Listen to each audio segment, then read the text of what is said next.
You are listening to Tomes of the Chaos Bard. Well, Tomies, welcome back.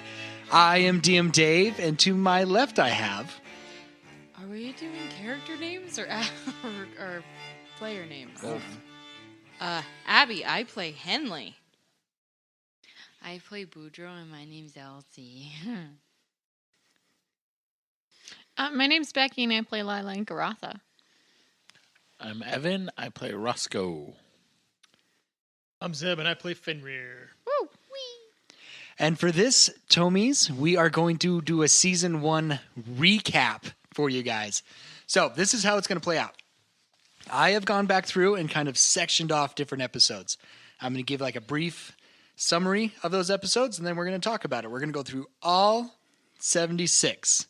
So it's going to be about 4 or 5 hours. So sit back, relax, and enjoy. Just kidding. It won't take that long. Yeah, I need to go home. At some point, we need I've already to cleared it with your husband. He's fine. He's just playing with his Legos. Crap, who can I call to make it so I have to go home? Okay, so with that, we will start off with episodes, or chapters, I should say, 1 through 13. Henley walks into the Hollow.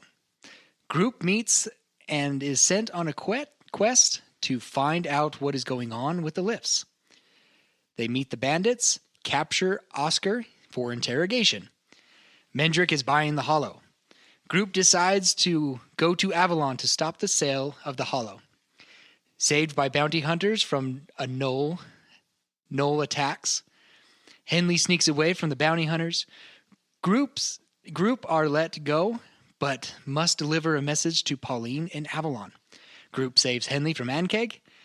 They head to Glendale to get horses and restock.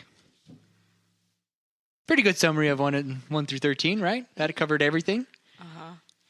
Good. We'll move on to the next one. The most important part to remember is that We saved Henley Henley gets eaten. by a bug. Oh, this is my the first bird. time that we see one of our characters almost die, though. It is. No, Henley did die. Did she? I don't know.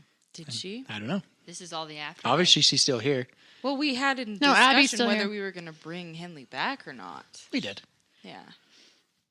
Hmm? Uh-huh. You're right. She saw her dad in the afterlife and then came back. Or at least that's how I interpreted it. Because Boudreaux has been given the power to revive each player once.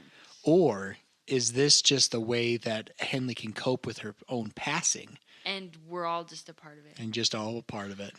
Didn't we But not just really. discuss that There's this was nothing that Roscoe's backstory, not Henley's? there's nothing in All in Henry's mind.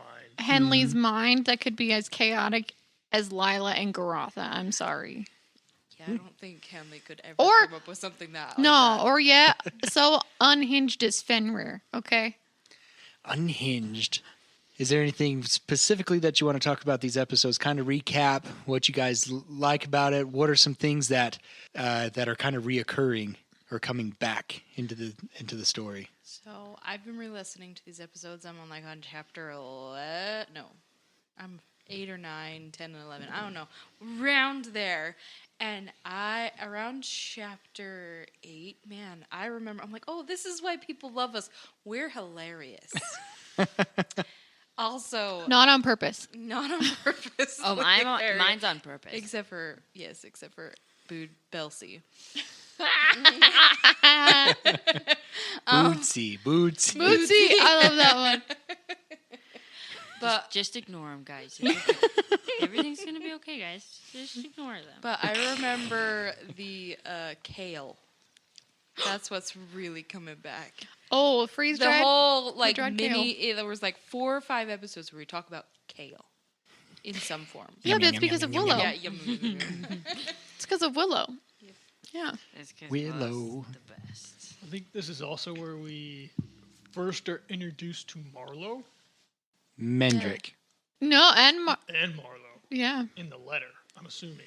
It At was the top of the... we don't know that yes I'm or no assuming yet. At the very top, like, and when we fought the bandits at the very top of the plateau, Right, the letter the letter that. was MW. Yeah, We just I'm assumed it was assuming Mendrick. correct. That's the first thing where we were introduced to Marlowe Weathers, although it still could be Mendrick. It would be Marlowe Walren. Walren, that's right, Mendrick Yeah. Weathers. Mendrick Weathers, correct. Marlowe Walren. So who is it? Don't actually know. Mrs. White. Mrs. Like I I just said. discovered. Like I you was- said, I- you did say that in the You're episode. welcome. Mrs. White. Mrs. White. On the plateau with the bandits. I think that the first 13 episodes really set up how we were interacting as a party. Like really interacting. Kind of some of those quirks that were there, some of those things that were reoccurring, the one-sided romance. What? Excuse me. That really is there because you don't really see Actually, a whole lot of that. Just listen to the episode where Lila starts gathering Boudreaux items. The carrot, right? Like with the carrot. It started with the Yeah, carrot. eventually that goes away though, like because I don't think she has any of those things anymore. But yeah, I think that really sets the tone for the entire group within those first 13 episodes. When we're in chapters 1 through 3, our very, very first recording, we are so scared. You can hear it. So nervous. And I remember the exact point where we stopped being so nervous. Does anybody remember that? At least it felt like that for me. And it's when we were going into the tavern, Colin was there, and I was explaining Henley, you see in the corner, Oh, it's somebody over there. Yep. When Zed goes, hello. It's one of my favorite spots. You should have kept that voice. That would have been tough. That would have been tough. It would have been awesome. But I feel like after that point, everything just kind of relaxed, and we were able to start having fun. also the Knoll fight is actually really, really cool. But I remember like a little PTSD after having that fight. Because We were like, so annoyed by the end of it because Oh, we just we were weren't so rolling frustrated. anything. yeah. Weren't rolling anything, and I never did mounted combat before, and so trying to figure out the mechanics on the fly, trying to make up those Well, and you're mechanics. still relatively new DM too. Like, Mm-hmm. But now my brain, since I do most of the sound effects, I'm just like, ooh, I can do this. I could do this sound here, and this would be really cool. And I have a bunch of hyena noises, and And yet you're going to sick me on that. yeah, But I think I'll set you up for greatness. Yes. looking back on these episodes, it really is interesting how our very first quest was kind of to save the Hollow, and seeing the From the repercussions. bandits. Yeah, we decided to save it from Mendrick and ignore the bandits. Type idea. It was interesting to see that come Well, I full mean, circle now. I'm pretty sure, I think it was my character that said, like, there's other people who can do that here. Mm-hmm. So I don't think that we, like, purposely tried to ignore, Correct. but we kind of did. Yeah. But Dracarys was sent off to another place, and We didn't know the that, band, we didn't. And the other. I had a thought, now it's gone. But Dracarys was sent off, and the Hollow was that. Dracarys is pretty much all they had left. Oh, and then later on, Bellerin and Rochelle and all the other hooks except Willow were taken by the bandits. Yeah, and we'll get there later. But, like, leaving the Hollow, I don't think that it was intentional that the characters were like, yeah, well, okay, it'll be fine. It'll be fine. It'll be fine. Right. Why? But you guys took out those bandits pretty easy. Why would you have to worry about any of that? Mm-hmm. And then we get to Mendrick trying to get you guys to divulge a little more. We never did find out who sent the bounty hunters after us. It's all assumptions. Mm-hmm. Yep. On what it was, on who it was. But yeah, but going back to that Knoll fight, yeah, I remember that one being stressful. Well, and I think that was one of the later episodes of the night that we were recording too. I think that one took like 2 hours or more. We were tired. It was our third episode for the recording, I think, wasn't it? And it Yeah. was Zeb's first big battle editing. And he did a very good job at Such it. a good job. Whoop whoop. Like taking like two. It's literally night and day difference from listening to the Raws to the finals. Exactly. Then you get the meeting the bounty hunters and seeing them, and then Henley sneaking off. Oh yeah, because she didn't ever actually meet Mm-mm. Ivan there. She snuck off. She did sneak And- off. She did snuck off. That Snuck it sets off. the tone for us being chaotic and derailing everything for David. And that becomes like a trope of ours. It's like somebody. It's always somebody either gets taken or leaves, walks away. Boudreaux's done that, not to the extent of Henley, but walking off by yourself for a little bit. Oh. Lila's done I've it. done that several times. Fenrir got arrested, and he got taken away from the group.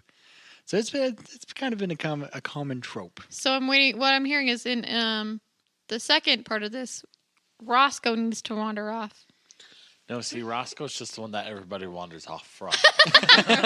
I would Wait. agree. And They then put when we're in Roscoe trouble, in charge, When and then they just walk off. and then when we're in trouble, it's Dad.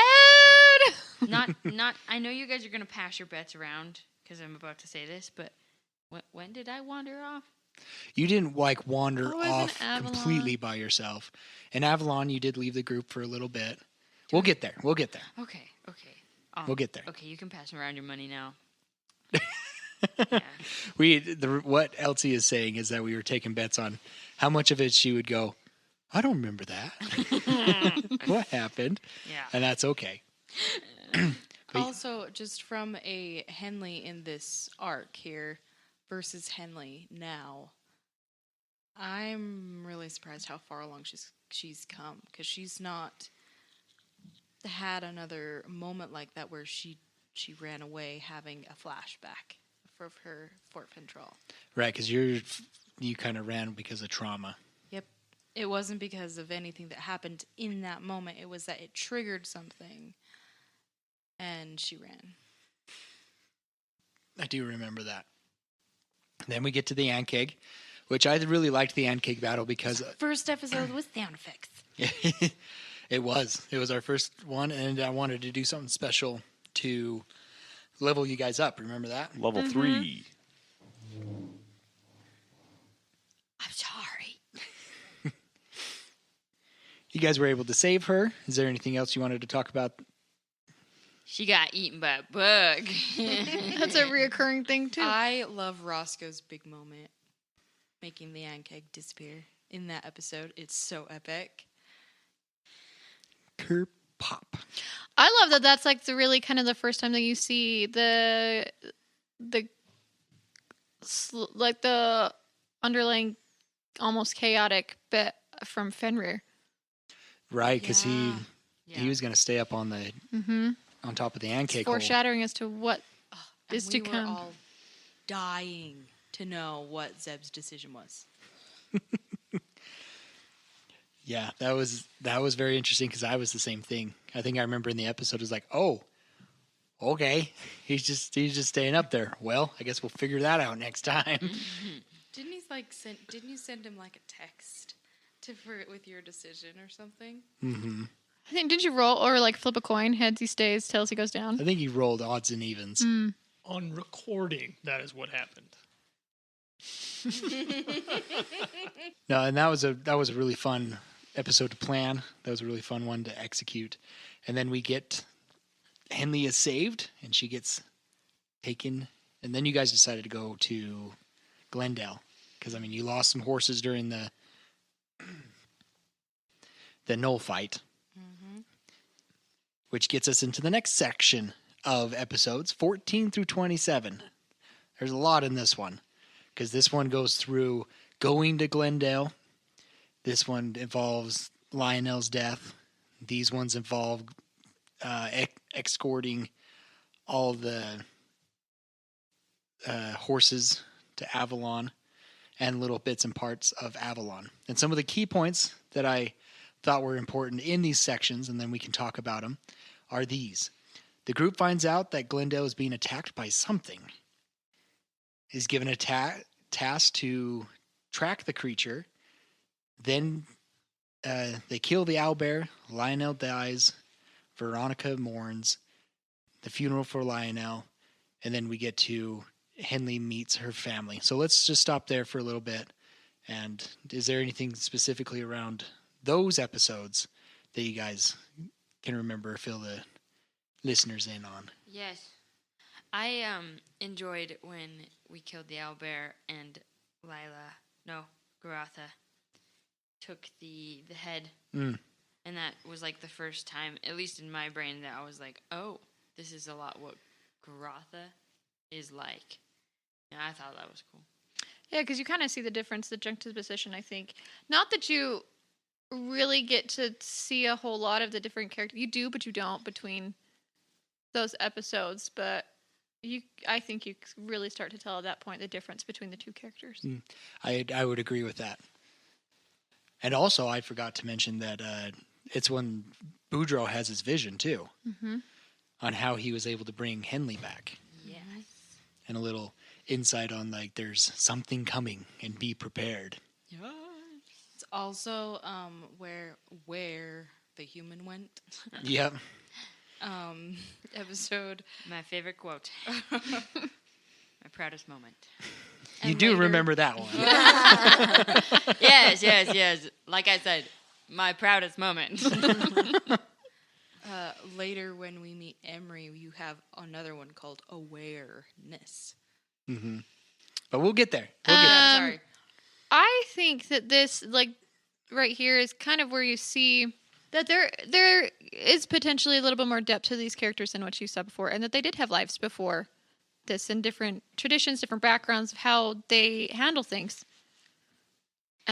Death, burials, what happens, and it starts to really give depth to the world, I feel like. Especially when Lionel dies. Well, we all handle that differently, as Becky just said. Which is, it's pretty fun because I feel like there usually is characters that are different from each other in D&D, but I feel like we are very different from each other. So I just think it's cool. The different ways that you guys were able to deal with it, right?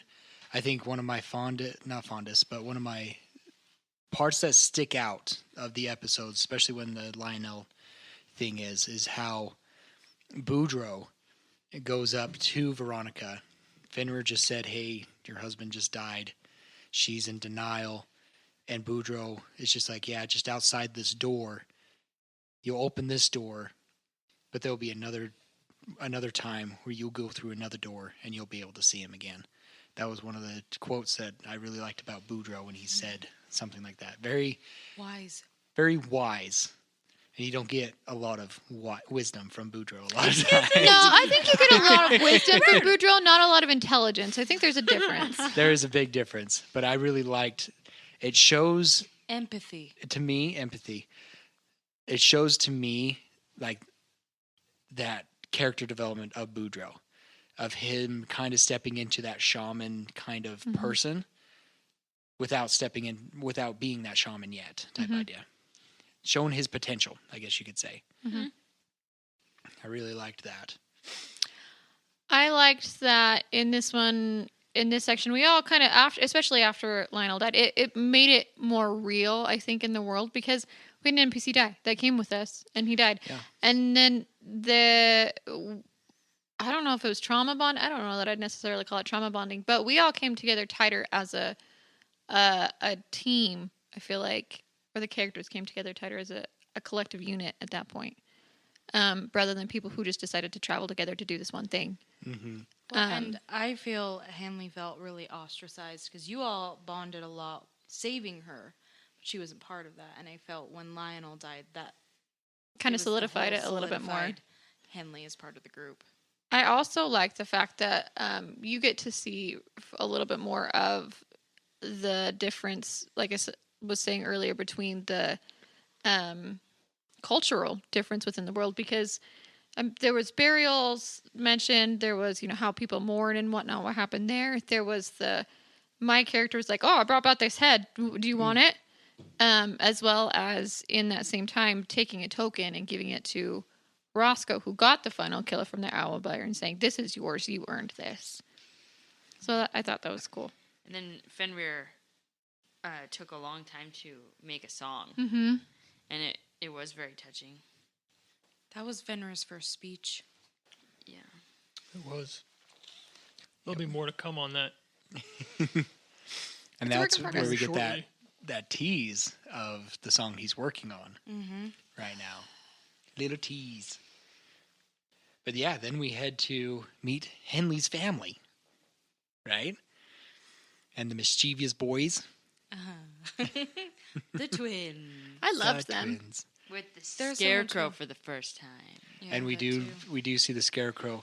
And that's when Henley gets her bow as well. Yep. that her bow with brother made runes for her. on it. Yep. Yep, that comes clear when she gets her special item later. Her quiver later, yeah. One thing that I thought I feels really unique to our podcast, though I haven't listened to a lot of other actual plays recently, is that you actually get to go back and meet a character's family instead of you're just not always continually going on adventures and doing quests, but actually being in somebody's home and realizing, oh, they're normal people, not just out killing monsters. What I really liked as well, like in these episodes, Henley has a kind of a heart-to-heart with her mom. Mm-hmm. Because there was a little bit that Henley was going to stay behind. Yeah. She's like, I'm kind of done being close to death. Yeah. Well, and talking to her dad, Yeah. that vision was really, I think, a huge part of her healing. Mm. And also a huge part of why she continued to adventure with her found family. Because she has a great family at home. Mm-hmm. But Henley is not a homebody. Not since, I think, her father died. I like that you saw that, though, that there was a complete family unit that wasn't like, oh, you're such a horrible person, that's why you had to go off. It's like they opened their arms and was like, Henley, you're back. She comes from a very loving family. Yeah. Even though the twins were not loved within the community so much. Well, they can only handle mudballs so much. They are little pranksters for sure. And then we get that Rowan, your brother wants to go, right? Wants to leave the nest. And this is when we first encounter the scarecrows. Mm-hmm. So, of course, he purchased a scarecrow to help protect his family, which it was protecting his family to a certain point. It was why the twins were so mischievous. Causing more mischievous. I think they were already They mischievous. were already. But they're Amplified their already. being more cynical. More malicious. Malicious, that's a better word for it. Being more malicious about it. And then Fenrir takes part of that wreath, huh? Doesn't take take the the whole part, he thing. takes the He whole doesn't- thing. He takes the wreath. He never took the scarecrow. No, Right, but he just took the whole wreath, not part of it. Took part of the wreath, the whole thing. Words are hard, guys. Words are hard. Then you guys travel to Avalon, and you have that The best battle ever. the goblin battle. That was disappointing. I hated that battle. Can I tell you, as a close combat fighter, I hated that I battle. enjoyed that battle. Same as Hey, Because I couldn't hit archers were anything. like, yeah. I almost jumped on. Oh, there was what? I jumped on like another rider or something. You attempted. I attempted. See, And you feel on that your was face. the best. I did so good in that battle. No regrets. You did great. Thank you. Pat on the head. Thank you. Tap, tap, tap. Is that because there's no one to heal? Yeah, that's why it was the best one. You didn't have to worry about healing anybody. Is that why, or did you like battling in the? No, Abby and David know that I'm actually pretty chaotic when it comes to playing, and that was like the first. Not the first time, but like I was able to be chaotic without being too chaotic for the podcast. Gotcha. I don't get to be chaotic. No, you don't get to be a murder hobo. There's a difference. Oh no, it's not. I'm murder. okay with the chaos. It's the murder hoboing that I don't like. But I'm not a murder hobo. I know you're not. But you just insinuated. No, I did. No, it was more of that one over there. Oh. Oh. I'll take it. I said I it. was pointing at Becky for those who couldn't see me. Which is literally everybody. Okay, yeah. So you take out those goblins and you get to Avalon, and in Avalon, you guys are able to meet up with old friends: Brighton, Lisbeth, Winston, Garotha's dad, Yeah, that was weird. And Boudreaux's dad. No. and Boudreaux's dad. No, we ignore him. He doesn't exist. And you guys all there to meet who? Do you guys remember who you were there to meet? Glonquest. Salim Gonquest. You know what I think was the weirdest thing about that was not the fact that Aleem was kind of possessed, was the fact that one of my characters tried to flirt with one of the other character's friends and then made that character embarrassed. He was like, I'm sorry. When was it Lilac flirting with Right. Brighton? Brighton. Uh-huh. That's right. Yeah, to try and You make Boudreaux remember jealous. That. I did not remember that. It was really awkward to play out, I think. But it's also kind of awkward for me to flirt with my best friend's husband. It's awkward for me just to flirt. I know. Amen. I'm just like, hey, cutie, Hey girl, can I get your number? It's all even can I more. have it? Can I have it? I had to ask. Maybe another mailbag episode we can talk about how Abby got David to ask Grandma on a date. I do remember after we were recording that, turning to my husband, who sits, right next to me here, and being like, "Was that weird for you? Were you okay?" He's like, "I don't care." Because funny story, and I don't know. I think I've told her. You've told okay. I think I've told If her. you're good, I think Dave and I are If not, surprise. surprised. So No, she knows. I'm Dave, like, what's Dave and I going on? worked together for briefly, approximately 2 months, at possibly the worst job I've ever worked at. I was not cut out for it. I'm sorry, Dave. No. And we were We were down in- landscaping. That's we were what we do. landscaping, and we were down in St. George, and I don't remember how it came up. But we were talking, and Dave's like, "If you ever die, I'll take care of your wife." Oh, yeah, I've heard this. I think it was before we met. Oh, I think been. so. We had just had Reagan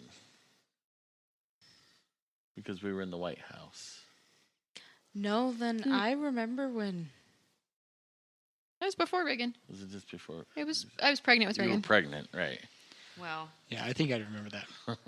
Okay, that's how you remember things when you get old. Elsie is what you were doing in that time of Right. life. Okay. oh no, remember that. That's how I live life right now. I just don't remember what I do most of the time, so I don't remember what times in my life I did things. See, Yeah, yeah. that was a fun conversation because he called me and all I could hear, half the things I could hear was like wind in the background because you guys were out camping. Oh yeah, it was super windy up there. Anyway, But back to the podcast. Yeah, and then we had the tournament, which didn't. Tanked. We don't talk tanked. about tournament. My favorite part of the tournament was the stands. The stands were fun. Oh my goodness. That tournament would have not been as fun without Boudreaux and Lila in the stands taking bets. we were a good team. I think this is our first aside. We're doing something separate than the main group. We were on a date, Ooh, the plot thickens. Was it a date? Was it and a I date? almost got in a fight with another man Not over my character though. Nope. over food or something. I can't remember. I think you were betting Oh. because you were trying to get that guy to bet, and you called him a goose Oh yeah. because he had a big nose. Oh yeah. Isn't this where the geese with Elsie gets involved too? It might be. No, I think that was before. Was that before? I think it was before. I don't remember when the goose thing started it's just coming running up. joke of the goose. It's been it's pretty much a running joke, but It was before because I feel like think it was during the planes when you guys were traveling. Yeah. Oh. Okay. to- I don't know. When I re-listen, I'll let you guys know. That's right. Through social media, follow us. At Chaos Bard Pod. Yeah, yeah. That tournament, is that still up on our Ko-fi? Yes. You can It get is. that on the Ko-fi so you can see what it could have been. Yeah. Yeah, that So was- go follow us. Go support us. Support us on Ko-fi. Thanks, Yep. guys. So yeah, you guys fail you guys lose the tournament. So we have to figure out a different way to get to what we need. Roscoe's like big, huge speech for That the is. Duke. I think that was my first one, right? My Yeah. Well, first you real- had one for Bellerin to change the name. Well, for but that Peyton. wasn't really a speech. It was more of a conversation that That's we were true. having. But this is my first like real. Well, I don't know because I talked with Ivan a bit too. Correct, but that Again, could that was probably more of fall a under the side conversation. conversation. Yeah, This That was a is your really good one, first too. really good monologue. there we go. Speechifying. Yeah, Preach. Yeah, You should have been a preacher. Should have been cleric. And then yeah, that speech, really strong speech, but the Duke just didn't care. and by the Duke, he means the DM. Tomato, tomato. But yeah, now you guys have to figure out what to do then. And I remember, We were really confused after that session. yeah, it was hard because it was one of those things of like, as a DM, it's really hard to distinguish between how much you let the players do when the NPC has a certain motive or he's a certain person. There's just some people you're never going to convince. And to be able to and that is why I didn't let him roll. And I remember Evan just begging, let me roll. And I was like, no, because he wouldn't change his mind. And I didn't want him to roll a natural 20 and me still being like, no, it's not going to happen. That was a really hard decision on my part. But I tried to make it up in other ways, right? Other people heard his plea. Mm-hmm. That's when we meet Arthanel. Oh yeah. Mm-hmm. Okay. Can we take a step back, though, to when Fenrir got arrested? Oh, yeah. Oh yeah. Don't need to take a step back. It's okay. No, because this is like the I first. agree. Because We don't have to talk about. No, we definitely do because this like Boudreaux and Fenrir are kind of caught together, but Look, we just went shopping and then nothing else happened. well, no, I'm just saying like it affects them so differently. Yeah, it does. Yeah. And it's then true. we get to meet a really cool wizard because of it. And that's when you see the scarecrow and kind of what the And wreath, why it was tied to the Henley's wreath. Horizon Walker abilities too. Yeah. Sensing portals. Sensing portals. That's right. And this is when Boudreaux runs away a little bit. I ran away. Yeah. This is part of when the first time I think you run away, you go and find a barrel. A that was Boudreaux-sized when he barrel. that's when he saw his dad. Oh, I thought that was. That was But when he that saw was Stat. before the tournament, wasn't It was before the tournament, yes. It was after the arrest and before the tournament. Before the tournament. This is also where you see Sassy Lila come out, though, because she has to babysit. Oh, is this Boudreaux's bath too, or is this after the tournament? No, No, that's later. That's It's later. it's later. After the tournament, before the The infiltrating. yeah. Was that after the earthquake or before the flood? Hercules. You mean Hercules? But before the locusts. I remember. You kind of see here, like, the different, where people stand in the group and the different, again, motivations and things like that come out, though, here.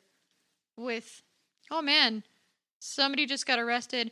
Am I going with this story? Am I not going? What the heck just happened? How am I processing this? Again, it's a traumatic event for a couple of them and not so much for another one of them. And she's just sassy about it. And I really liked the conversation with, what was his name? Warwick? Kendall Warwick.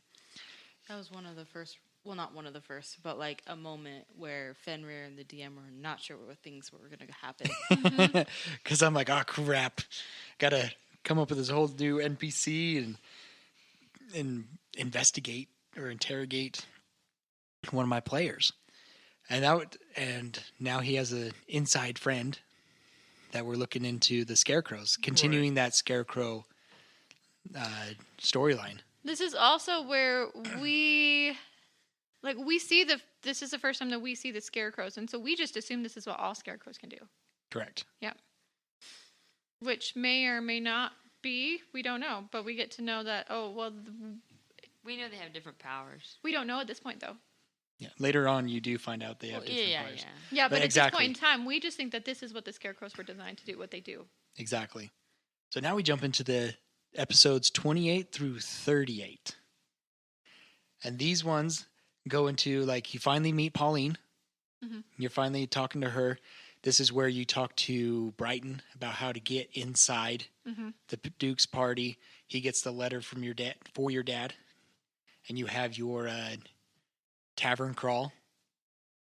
Oh, Garotha yeah! does the tavern crawl. I Where- forgot about that. Yeah, I just where remembered my myself. gnome body doesn't like it as much as the dwarf body. That's right. Yeah. So you guys are able to do that. And Roscoe meets with Arthur now because he got a letter from him. Henley goes with and And he talks to does. your links. So we need to step back for just a second. 'Kay. Because we have completely neglected Miss Glomquist That's true, we have. Yes, let's step back. in our conversation. So the main reason we went is to meet with Miss Glomquist. Mm-hmm. And the reason we got into a tournament that we failed is because of Miss Glomquist. And the reason I go meet with Arthanel is because of Miss Glomquist. Also, she's crazy. She puts up well, she doesn't, but the family name puts up the fee for them to enter into the contest. Originally, For most of it, right? no. With the necklace. So right. Yeah. So she attempted to, but we never used it. She did not attempt to, but No, And she the she estate gave it did. to me, Mm-hmm. and I went down to pay the fees, and he's like, "It's worth a bajillion gold," and I'm like, "Nope." I was like, "Can I get some change on that?" And he was like, "Nope." is that where you meet Robert? This is where And you this meet is Robert. where we meet Yeah. Robert. This is Robert because he tells you all about the tournament and whatnot. And my favorite interaction with Robert is when we were trying to explain Lila and Garotha. And unfortunately, Yes, I but think no. Dave's mic was cutting out a little bit It was. at This that is when- point. Yeah, When his cord was dying, I think is Yeah. what it was, wasn't it? something wrong with the cord. Yeah. And so it wasn't as Long. great for you guys as it was for us. But it was the funnest part that I'd had up to date in that tournament, in this podcast. Well, and it's so super fun to see like David in character, anyways, because his facial expressions are priceless sometimes when he's in character. Because we were registering people, right? Yeah, So we'd gone down to I took the necklace back, and we all kind of pooled our money together, so we had nothing. well, and Braunstrom gave you some money too. He gave me a little bit He gave you a little bit to at least help, to start. and Yeah, you gave him back the necklace. yeah. And then he stole it. Yeah, he was a bad guy. And then we went down, and I think was it Henley that was with me? Probably. Yeah, I think it I was. think it was me and Henley, and we walked in and we talked about registering people, Mhm. and it just I don't remember how the Because conversation. Henley had the most money at that point. Mm-hmm. Yeah, but it was So- like, are they two people or are they one? Well, yes. Were Well- they here? Or were they not? Well, yes. Oh yeah, because we What were. was the He's phrase? like, Yeah. who's the third person? And we were like, well, it's going to be Garotha. And he's like, well, have I met Garotha? I was like, well, you met Lila, but Garotha's with them. Lila was here, but Garotha heard the rules or something like Right, that. yeah. Yes, And yes. he's like, okay. That's Yeah, priceless. I do remember that was a fun thing. I think one of my favorite things to do is just playing dumb as a character and letting you guys just make him look like a complete idiot. I think those are such fun moments for me. Making the NPCs look a complete idiot or us look like a complete idiot? No, like Yes. yes, more of letting you guys be the funny guy and I play the fool, if that makes sense. Mm-hmm. Like I'm okay with being the butt of the joke as long as everybody's having fun, right? Not in real life. Don't be that way in real life, stated. I'm okay with it. But it's more of knowing that they still respect me and stuff like that. That's the biggest thing. If they're making fun of me and being rude, then no, I don't stand for it. But playing D&D, I can play into those roles. And that was one of those times I was able to just step back and just play an idiot Just type roll with idea. it. Just roll with it. I really enjoy those kind of role moments, and that was one of them that I really enjoyed. And then from there, we have to go meet Arthenon because we lost money. We didn't. That was money that was expected to be won back. Well, and he could help Aleem as well. Mm-hmm. He healed Aleem. Mm-hmm. But he wouldn't have been approached if there wasn't an awesome speech that was performed. Yep. Exactly. Nice job, Fenrir. I remember was adding Roscoe. sound effects to when Aleem was healed, and Because by this time we were making it a regular thing, adding music and background sounds to it. I remember hunting for those songs, and when I put them together, like the two songs I put together by the same artist, how impactful that healing was. And that was a very cool moment. I remember that moment of that, and she was able to become whole. I think is the word I It's used. one of the first times you got really emotional, too, as a DM. That one and Bellerin. Mm-hmm. Jumping way back to episodes. I think it's episode 6. Yeah, where I went in and was talking with him. Mm-hmm. Hayden's Haven. Hayden's Hollow. Hayden's Hope. A New Hope. We'll get That's there, it. we'll It's get just Hayden's place. Hayden Christensen. No. Yeah, but you got emotional at that Yeah, point I in did. time. Mm-hmm. And I think it was a really good thing to see. It again, it's more development within the world that not he did it for selfish reasons, for his own motivations, but sometimes those motivations can help other people, Exactly, and just like in real life. and that's when Braunstrom was brought up and be like, "Hey, I know what you done. I know what you did," and kicked Braunstrom out. Yeah, which was a big thing because we were like, "What?" Yeah. Hit the road, Jack. Yep. Oh, and stepping back a little further, you were able to meet Mendrick's family. That's That when was the we first time you meet. met Joanna. Yep, when we meet And his wife. No, that is the wife. His daughter Grendel, his daughter. daughter and son. and Braunstrom's son. Yeah. I'm trying to remember his name, Noland. Which, do we want to tell them the secret of we've met those two before we met them there? Oh yeah, go ahead. So in the very first episode, A New Story Begins, the couple that is going to see Solemn the Chaos Bard is actually those two.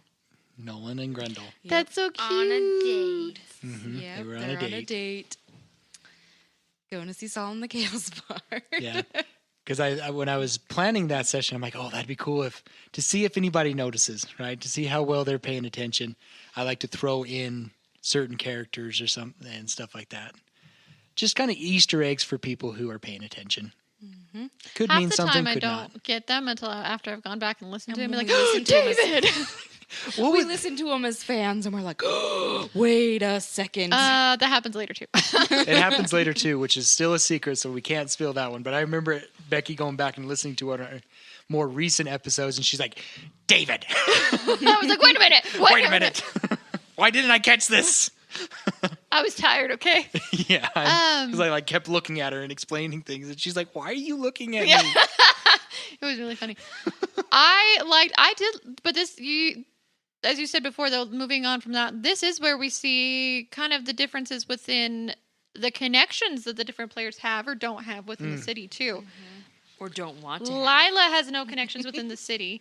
Garatha has some connections within the city, and you see that a little bit. You see that there are people, awesome people, that Roscoe knows within the city Yeah, that are super talented and whatnot. So I like the fact that you see those people. that's where he got his glaive too. That's where he got his glaive. That's kind of how, not really, but kind of passively, how Henley's brother gets an in for a job. Not necessarily gets the job, but an in for the job.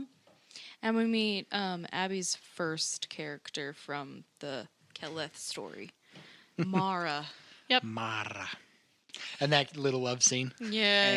And that's where we also meet Swindle. It is. Yes, This is where it you is. first meet. He would Swindell. know that because he loves that character.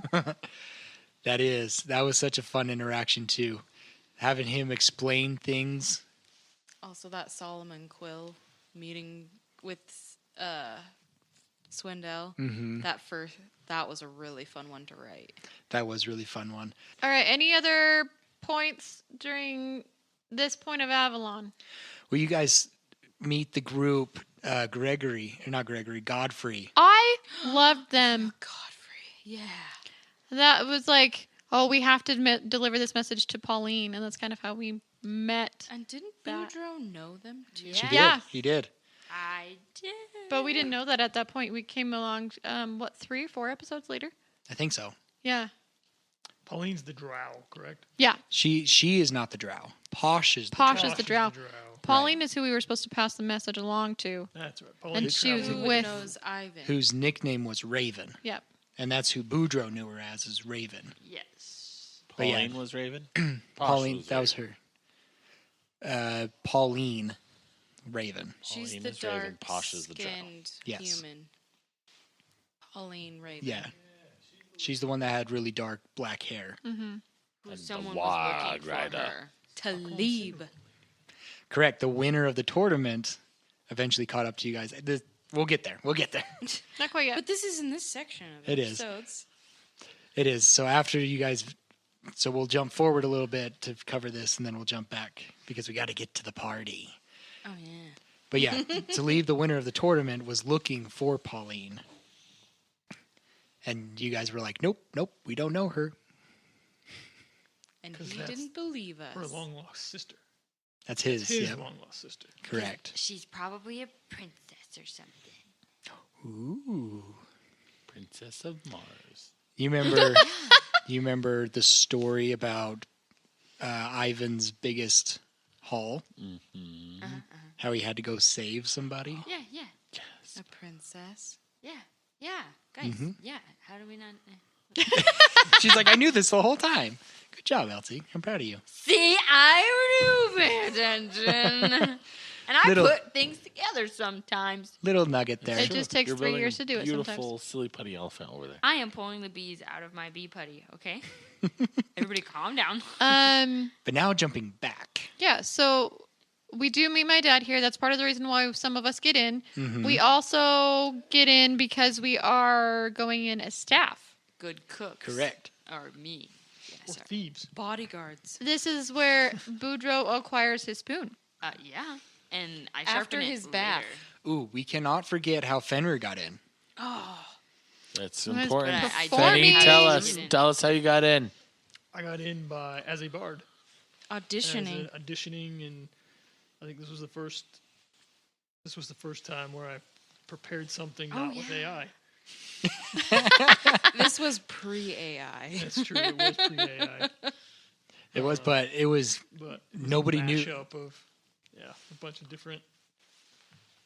I changed the wording to a handful of different songs, mhm. animated songs. And one of them was the fight song, right? One of them was a fight song. Yeah. One of them was from Moana. I remember. And Greatest Showman. Greatest Showman was in there. Yeah, and did not know you were going to do that either. Nobody did. I was just The going to look have on you David's face when he started doing. He's like, "Whoa!" make. It took me completely. It's like, wow, Zeb's doing it. Yeah. That's completely. You're my whole doing it, personality Zeb. is- You're doing it. Exactly. You're doing it, Peter. You're doing it. You can fly, you can fly. But yeah, you were able to. That was really good. Fenrir got in that way. Henley went in as security. Mm-hmm. Boudreaux went in as staff. Head chef. Not the head chef. Not the head chef. Head chef. And I really liked how I was going to make you read something to Yeah, you. that was the rudest. The That was rudest. so cruel. That was so mean. It was lovely. It was though. perfect. And yeah, Read Garotha and Roscoe got in through Guests. as Because guests. of my dad. 'Cause Because of of your Garotha's daddy. dad And they- specifically. Didn't you like off screen go clothing shopping for fancy Yeah. clothes? Yeah. Because somebody needs some fancy clothes. They mentioned that they wanted some. And Lila loves shopping. And the bath scene also happened during that. Oh, I love that. Oh yeah. Still one of my favorite moments. The handsomest Boudreaux you ever done seen. Yeah, it scared everybody out of the bathhouse. He did. You know, beauty takes hard work. And I think one of the favorite conversations I remember out of those is when you talked about what you do with your clothes and you were thinking about tucking them in your belt. It was the first time we had. Yeah. Like, wait, cutscene. guys do that? A That's blooper? what men Outtakes, do. bloopers. Yep. And I was Yep. pretty, I'm still, It's somebody, I need a guy to like message us and be like, yeah, I do that. David literally said that he does that. Does what? Zeb said it too. Yeah. She's like, I just wear shorts underneath. Yep. Or I would just wear them underneath. And tucking something into a belt or something, or just, I don't Yeah. remember, yeah. That's what Boudreaux did. Mm-hmm. Yep. That was really fun to record. Mm. I think That that's was one a of really those good night. first real times where, yeah, the Fenrir thing in the first episode where he's like, hello, that like broke the ice. But that's another one of those ones where I feel like we just went, Mm.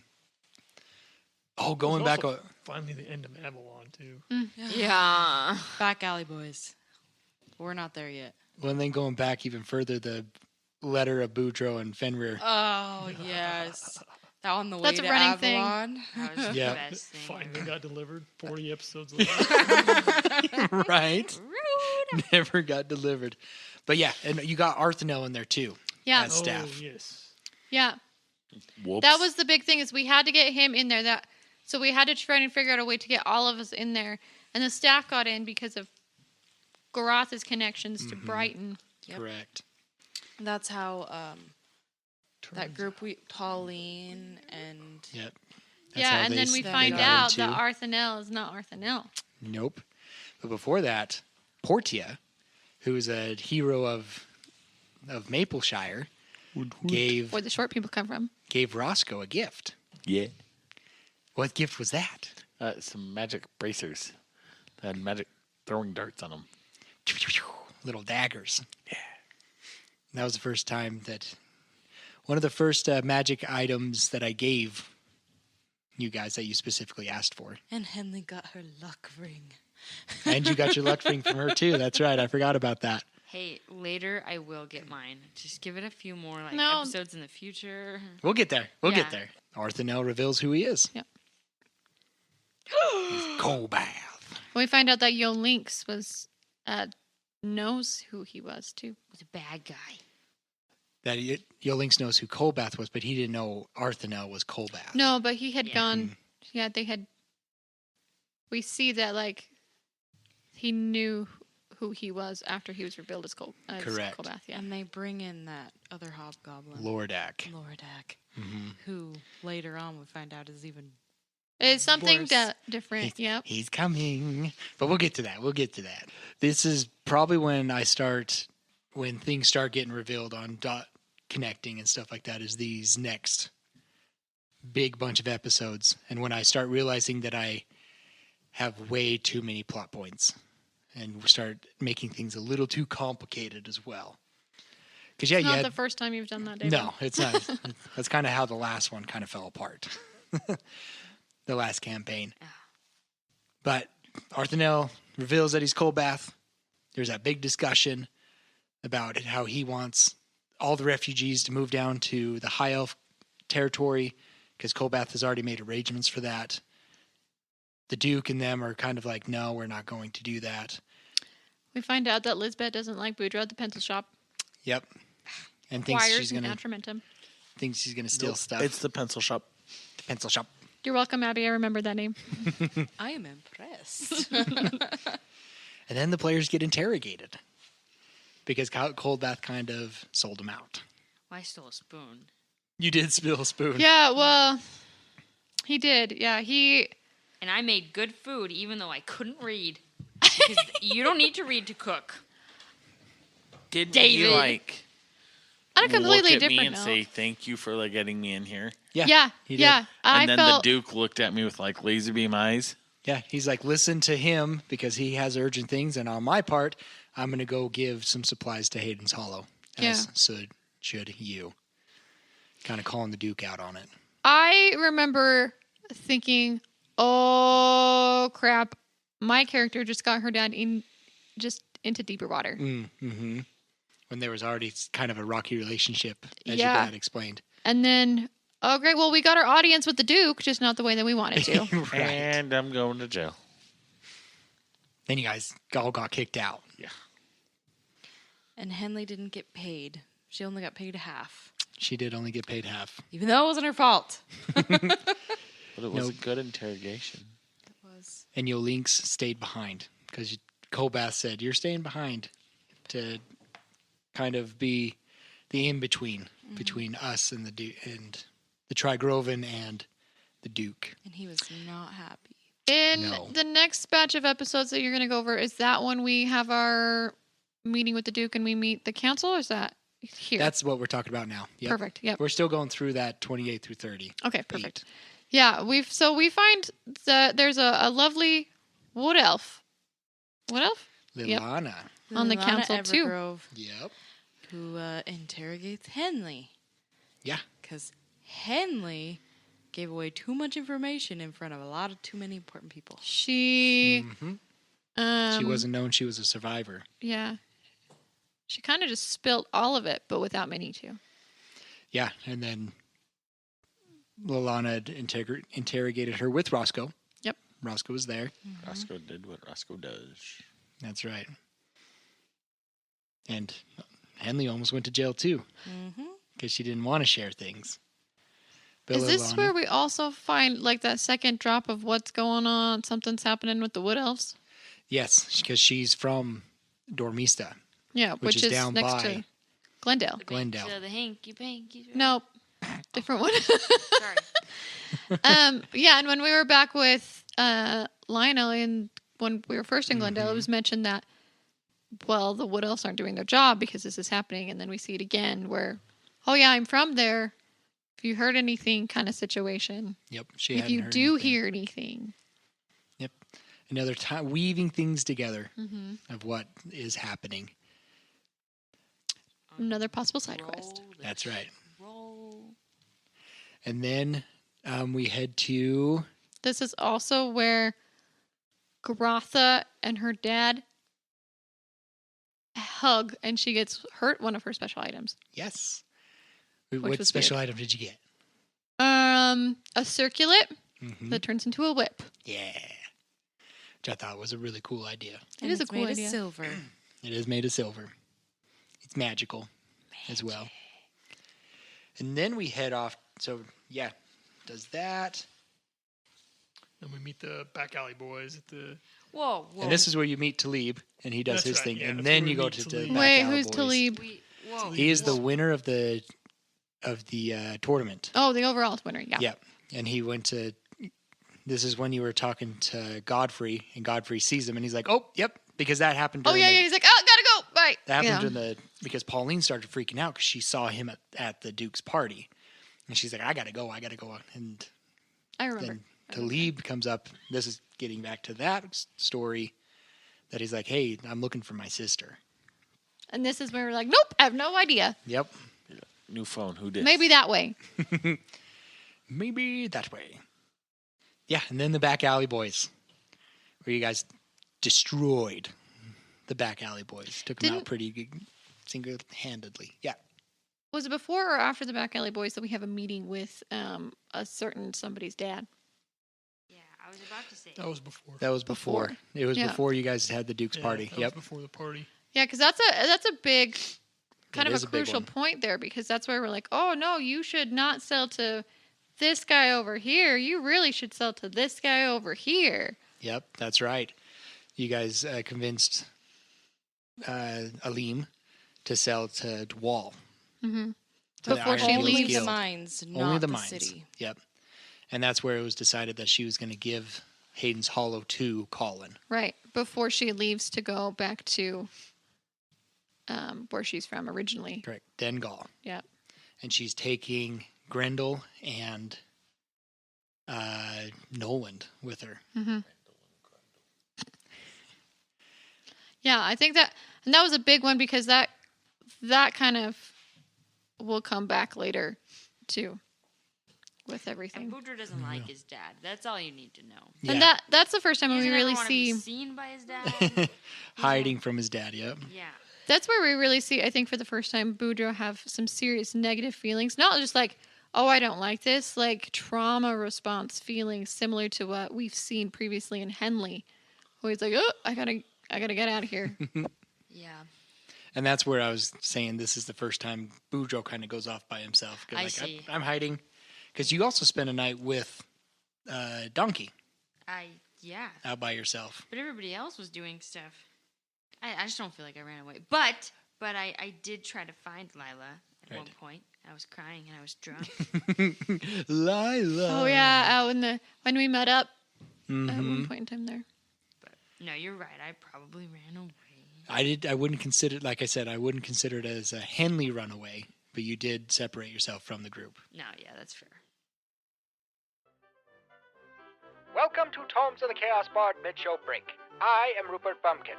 Thank you for listening to Tomes of the Chaos Bard. If you wish to support us, visit us on ko-fi.com/Tomes of the Chaos Bard, where you may become a member of our Ko-fi.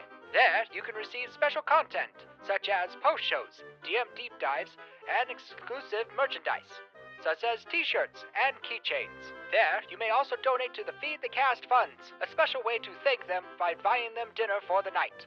Yum, yum! Other ways you can support us is by sharing us with your friends and family and on social media.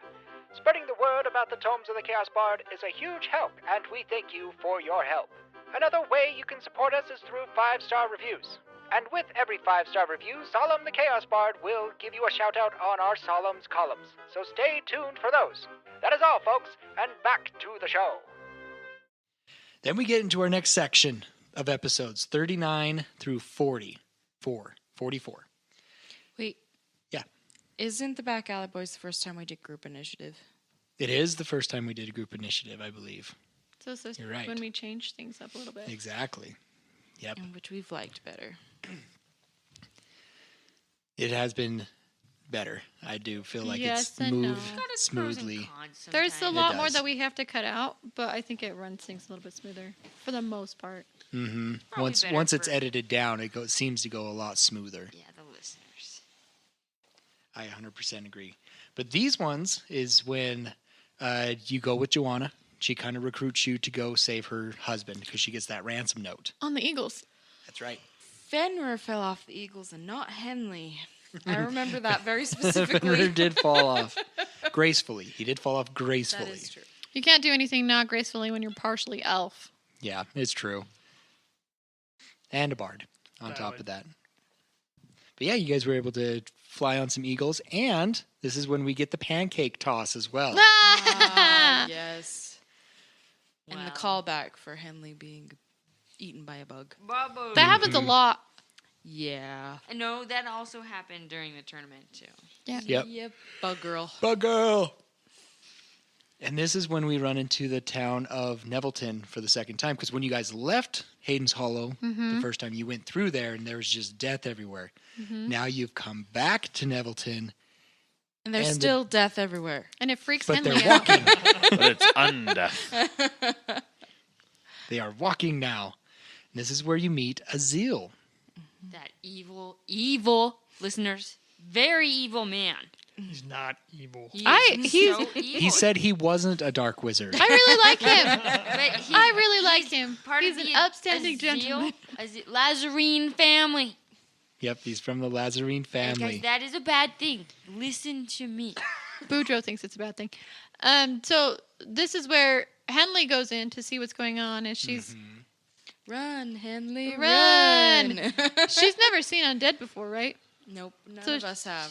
she has no idea how to describe it, which was one of my favorite things when she tried to come back and describe what a zombie was without saying the word zombie, because Yeah. we wouldn't know what it is. I did like that too. They're dead people walking around. Yeah, I don't remember how I did it, but I was very careful, as you said, not to say the word zombie. Yeah, and it was very well done. And then we had that that conflict between Azil and Boudreaux, which I thought was very, very well done. Intense. It was pretty Because intense. he's a bad guy. He's perceived as a negative or, a bad guy in Boudreaux's eyes. Okay, but you guys don't think my dad is bad, and he's bad. I think he's an upstanding gentleman. They don't know why your dad's bad Yeah, or you why never you think your told dad's anybody. bad. I don't know why I think my dad's bad. Trauma. Just Your know my brain mom told me shielded to away. run away. I was just told to run, and I trust my mama. So you guys are wrong, because my mom is right. And she's dead. Because of it. Anyway, Wait, what? Funny. But then we get to Lila Garoth and Azil Mm-hmm. as well, which And I we thought get was that a... crying moment. Well, I thought it was So a... good. Before we get there, Sorry. I really thought that scene between Boudreaux and Lila was really good. Oh, that was cool. Where she's just like, yeah, I'm going to go with him. I want to see. He says he's not doing bad things. He's inviting us in. This is like the third or the fourth time that one of our characters could have very easily exited the campaign. Just Yeah. Or And it been would've just felt- murdered. And like the sixth time, someone just walks off. Yeah, And Poor leaves Roscoe. behind. it's Yeah. true. Oh, we love you, Evan. We love your character.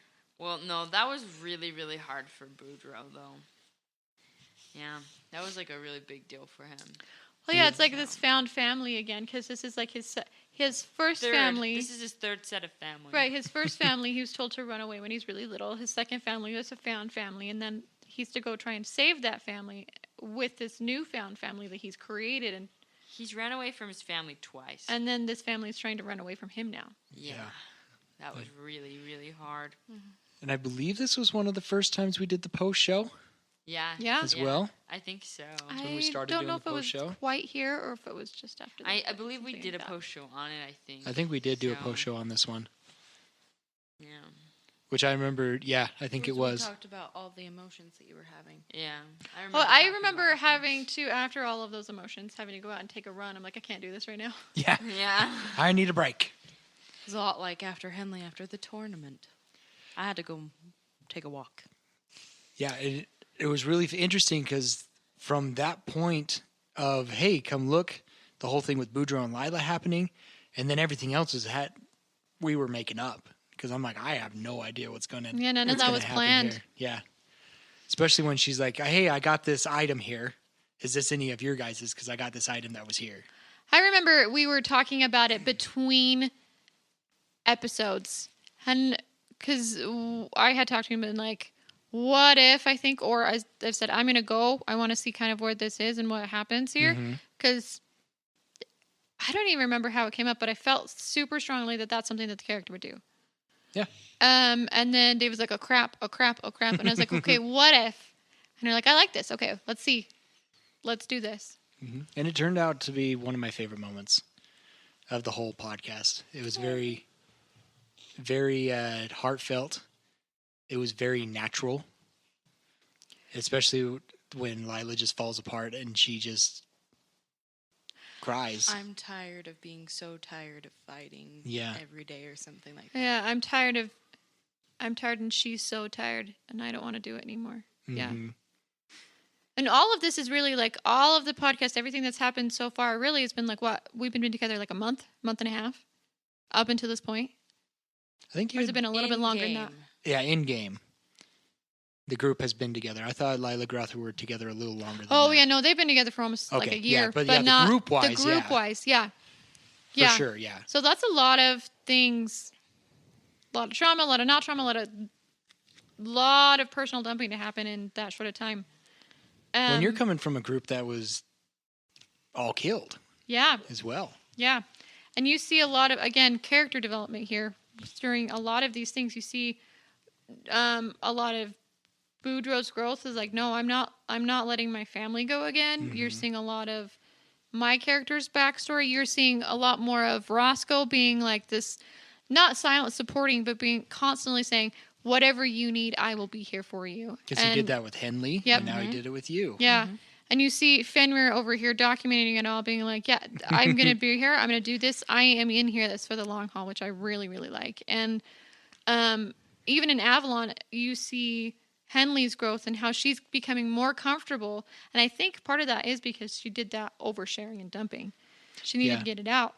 So with this, I think it's really cool. But it's also in that one, that's, again, a spot where you could see one of these characters that the entire group has grown to really appreciate and really like could potentially branch off, and then somebody else has to bring them back in and ground them and say, whatever you need, we can do this, and I will be here to support you, but you don't have to leave unless you absolutely want to. Mm-hmm. And again, it was Roscoe. It's always Roscoe, because he is the glue that holds us together. Yeah, and the rest of the group's like, well, they're dead. Yeah. Yep. Do we move on? They're Yeah, dead. there was a whole argument with like, oh, I'm leaving. Yeah, nope, there's no way that they're Didn't alive. I And shoot an arrow at an eagle to get their attention? up at an eagle. It's coming that's up. That's Yes. coming up, yeah. Yes, because they go over and fly over the city, To see if you're alive. see if you're alive. And I think this is when Fenrir missed the couple episodes. Yes. I Yeah. think this is when, Right at that point, I got COVID. yeah, That was really weird. it was so it was weird. the weirdest thing ever. Oh yeah, we made fake career then. Yeah, That's where fake Faker fur came from. That's right. We had to draw. I drew a face on a paper plate. And that was the time we had Rowdy Roscoe's Delight too, because we had the feed the cast thing, and somebody said, "Here, go make Rowdy Roscoe's Delight." But yeah, we get to Roscoe gets the group's attention as they fly over. They land. This is when Lila Garotha are like, "Okay, what do I need to do? What are my options to Yeah. be separated?" Yep. Which we Um, had discussed this beforehand. We had, yeah, and it was completely. We had decided on something completely different than what we had landed on in the podcast. And we do kind of like an autopsy of the year, the wrap up for each individual character. And David and I had talked about that. That was one of those things that had changed, but it felt better and more like what the character would do based off of wording and the options given in that moment. Mm-hmm. Yeah, because like me and you talk about it all the time. It's like, well, we could decide this, but when the moment comes, when the discussion happens, that could change. Yeah. Because you say a certain phrase, you say a certain word, trigger something. No, I want to go this way. Which I think is what I really like about our podcast, because there are some other podcasts that are amazing, but they're a lot more scripted out. And it feels, sometimes you can tell that they're a little bit more scripted out and it feels almost forced, where I really like ours where somebody could have made a decision, but if it doesn't feel right in the moment, we've done that several times. We're like, oh yeah, no, we're going to do this. But in the moment when it's said and when it's done, I'm sorry, Fenrir, I'm looking at Zeb, I'm looking at you. I've done that a lot to your character. It doesn't happen. It turns out completely different, but it's natural. And I think that helps knowing what your character's motivations are too. Yeah, because it's just like real life. I mean, how many times have you decided, yes, I'm going to go do X. I'm going to go to the gym this morning. Exactly. Yeah. And then you're like, nah, No. not going to happen. That's just life. That's Yeah. just how it goes. And like, just like other games, players talk to the DM, they decide something, and sometimes it's just like, yeah, we're going to go this way instead. And it did feel natural though. And that's what was, like you said, it's really nice that we have such a cohesive group that we're able to run off of each other. And I think that was probably when I really started to appreciate what you do and how hard things are for you, because you have to flip scripts so often with us. It's crazy. I think it was around this time that I started changing my DM style. Not necessarily my DM planning. Because I started going more with the bullet points instead of trying to quote unquote script things out. Because it's like, okay, if they say this, I'm going to reply with this. If they say that, I'm going to, the X, A plus B equals C kind of thing. But I found out that I think around this time, it was like, okay, I need to redo my DM style, my DM planning. And this is when I started doing, and I feel like it's been more flowy, more natural. I'm able to pivot a lot more when you guys throw things at me. And you've been a lot more calm. Yeah. Yeah. I was very high strung for a few of those episodes, and I was not having fun. Because you would spend hours planning. Yeah. And then we wouldn't do anything that you had planned. Yeah. And I'd get very flustered and frustrated. But now that I've changed it, I enjoy doing it. I've always enjoyed DMing, but I'm able to enjoy it more with you guys in the moment instead of freaking out and throwing my papers around. Because I did do that a couple times. I liked that though. That was funny. Mostly because you did it because you were serious, but you also did it because you were being funny. Being dramatic. Yeah. Yeah. So yeah, the group meets up again without Fenrir, because Fenrir's decided to stay back with Joanna because, as we mentioned, Zeb himself got COVID. So we had to work that in there. Yep. And this is when Lila Garotha decided, yes, we want to be separated. And Azil is doing research on how to do that. Right. And I think this is also one of those side quests that I put on pause as well. Yeah, we had decided, and we had kind of talked about that, like how much do you actually want to pursue this in that moment. And I was like, if it happens, it happens. If it doesn't, it doesn't. But I'm also one of those people who I like to sidetrack, but I also really like to. Okay, guys, we have a focus. What's next? What's next? So yeah, you guys get all the way to the hollow. You decided to get off your eagles and start heading down the path, and you run into the bandit group again. And trying to figure out bounty hunter. Thank you. The bounty hunters again, and trying to figure out why they're there. Mm-hmm. And everything. Then And Henley meets the bounty hunters. it meets them for the first time. Yeah. And they mention that they're after somebody, that there's a bounty down here. This will Plot come to bite us in the wasn't butt it? a lot later. This was like a year ago, guys. Like, out of game. This stuff that we're talking about right now happened a year ago. Yeah. And we get also, you guys go find that hidden path down into that lair. And Boudreaux Rochelle's was so lair. worried about somebody else seeing it. Yep. Right. You scare Willow. You scare him, but you also find some family down there. Janky. Janky and Uncle Popcorn. Yeah, that was so good. Yeah. Because Yep. Willow thought that they were were creatures. Yep. Because he had never seen a lizard folk before. Most people haven't. Yep. And then I think that's the same time that Roscoe and Henley snuck in through the back entrance to Hayden's Hollow to talk to Juna. Yeah. Because you guys find out that Bellerin's been kidnapped. The bandits came in, raided the place. They took Rochelle, they took Mendrick, and they took Bellerin. This is when they were kidnapped. And you had to figure out what to do. Right? And you had a really good conversation with Juna. I do remember that. And gives the bracers. And he gives up his bracers. That's right. Gives them to Yeah. Juna. Wanted to make sure she'd be okay. And this is one of those times, because I don't think I made you... I had you roll to persuade her, I think. But it was one of those times, it says like, hey, I'm going to have him roll. He's had her pretty convinced, but I'm going to have him roll to see if he fails. I remember that this was one of those times I had my tablet up here. I was typing away on it, and David looked at me. We made eye contact, and I made like, why is she asking these questions? That's right. And then that started wheels in David's head as to why is she asking these questions. Why is she? What motives does she have behind her? I made things harder, not even by talking. I do remember that. So yeah, you're convinced her to give you some time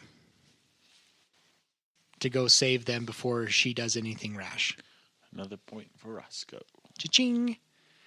You guys get back with the... So, and Uncle Popcorn dies.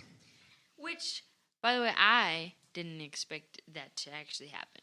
No? No. Yeah, I didn't expect him to actually die. So it was really sad for me. But they had told me pre-episode, and that is when I realized that I am better at improving than knowing. I think I remember that, yeah. Yeah, that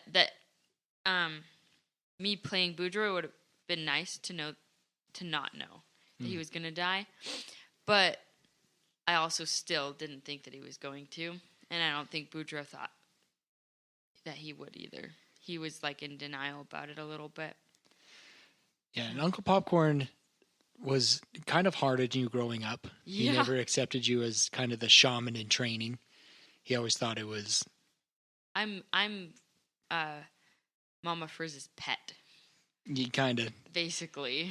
But why is he being trained as a shaman? Like, he always disagreed with that. But this is when he finally looks at you and he's like, no, I see what she saw in you. Yeah. You are our shaman. Go save our people. Let my people go. Yeah. That was a really beautiful moment. I really liked the burial situation afterwards too, because they weren't in the swamp where they could just give them back to nature, like Yeah. they normally were. And that was also really hard for Boudreaux. And even looking back, still is. He thinks, like, we did the best we could and it was beautiful, but it was still like, It's not what it should have been. he should be in the swamp. Why is he out here? Yeah. This is not where a lizard folk should die. You know? Mm-hmm. Or at least not one like Uncle Popcorn. So, I think that resonates too with a lot of like the kind of the historical stuff that you look at. That a lot of people could draw connections between that too with the different things that have happened and stuff like that throughout history and the world and whatnot. yeah. And Uncle Popcorn also told you about where they were taken Yeah. as well. He was able to fill you in on a few little things like that. They were taken underground. The goblins took them underground, and they were talking to Drow. They were associating themselves with Drow. Yeah. Now that's the first time you really find that out. Mm-hmm. Not that. Did he know that they were Drow, or did he know? Now, he didn't know that they were Drow specifically because he had never seen them. Right. But he did give descriptions that led you to think of that. Believe it. Mm-hmm. Yeah.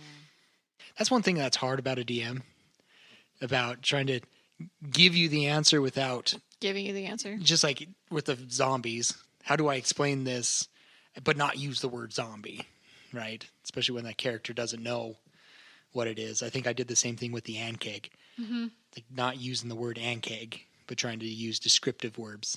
Words. Weeds. Words are hard Yeah. to do that.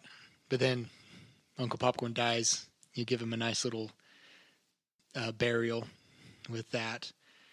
And then Ivan says, "Hey, I'm taking Janky." Not okay. Because they'd heard about Posh. Yep. Posh was with Posh them rescued them. and rescued him. Yep. Yep. Posh rescued Uncle Popcorn, and so Janky. So he's like, "Hey, we need to find Posh. You're coming with us." That's where we do tradesies. You do tradesies because he's like, "Yes, we're after this bounty hunter. You guys can have or not. We're after Cloth Des. We'll split the reward." Because we needed the money. Yep, and we did promise to help you, but you can't have all of us. Pick two. That's when you got Keth and Hurla. And that's when we get the backstabbing murderer and the guy who likes to die. Yeah. He died a lot. Where Fenrir and his love get torn apart by two groups. That's right. Should have fought harder, Fenrir. Should've went the I other way. All you loved- would have had to do is say, "Can my girlfriend come?" And be like, "All right." Yeah, we would have. I loved the fact that there was kind of that in there, that flirtatious bit in there. Budding romance. Yeah. And as I was planning that, each one of them had their own special thing. Like if you would have taken somebody, they would have been better at planning or survival checks. Yeah, Hurla was for sure the one we needed the most. Yeah, she made it easier to get across caverns because she knew how to do that. Unless you're shooting things in the back of people. I think, didn't we talk about that we didn't bring the elf because Henley could pretty much do what all the elf could do. Yeah. You guys decided to go straight for the mines. Because with Juna, she explained that they were captured and taken up there. Mm-hmm. And that you guys could go through that back entry. Because I think this is the same time you guys get with Swindell Yep. and get the magic map. I don't remember initially why I stepped away to call him. Was it to ask if I think it was asked to see if Dracarys was available yet? I think so. You ask for Dracarys a lot. Well, because I wanted to know where he was. If I could get So him it's in there because to Evan help. loves Dracarys. When you were asking for a location for Cloth Des. Oh, that's right. And he's like, "I got this for you." And I said, "Okay, here's my soul." Again. Yeah, because Isn't this where Henley sells information to him, or is that before? yep, This I think is it's around the same where time. I tell him about the scarecrows. Where you break character a little bit? No, I think Henley was just Trying to get a better price. yeah. Just tired of Because not having Roscoe money. likes to sell things. No, he just likes to buy things. Okay, yeah. but- See, here's the thing on that though. Roscoe's never really had money, so like Evans really never had money. So when he has money, he likes to spend it. That's true. Henley was just bargaining. Yep. Oh, but before that is when you meet Emery. Do we No, meet? we no, haven't we met go. Emery yet. We haven't met Emery yet. You guys, this is when you guys are traveling to the bandits, and this is where you meet Yeah, this. Yes. So Emery. this is where. Yeah. But we, yeah, because we get the map. Swindle thing is after Emery, because she's going down to investigate. We've split off. We have Hurler and Kethra with us. We're going up to the mines. We get the map. We meet Emery. Yeah. Yeah. And then that's when the Swindle thing is after Emery, because you guys are up still on that route, on that ledge. While Henley's Why? checking on the bandits. Correct. That's when you step away. That was a big one too. I think it changes a lot of motivations or makes certain characters think twice about what could happen, especially because of what happened with Fenrir stuff when he's off on his own. That's right. Let's jump back to that. I completely forgot about that. That Fenrir has his own little side quest and meets a druid lady who is hunting Oh, yes. Clarice, as eventually you guys find out her name. That she's hunting were creatures, because that Right. comes into play later. She's so bad. Yep. And the one-on-one time with Joanna that also comes in. You're trying to do the map at this point too, right?